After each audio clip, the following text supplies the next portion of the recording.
Struggling with Valorant voice chat? Here are 5 easy steps backed by users and guides to get your mic and audio working again fast. Check in-game settings. Go to Settings, Audio, then Voice Chat. Make sure Team and Party voice chat are turned on. Input and output devices are selected and volumes are raised. Then, allow microphone access. Open Settings, Privacy, and Security, then Microphone.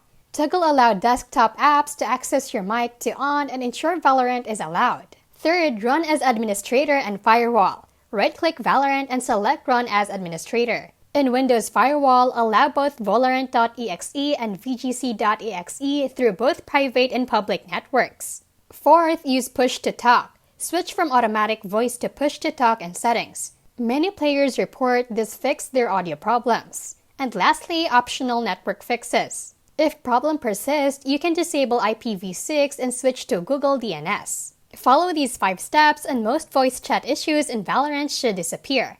Test after each change to find what works for you. This has been How to Literally, where we keep it smart, simple, and scam-free. See you in the next one.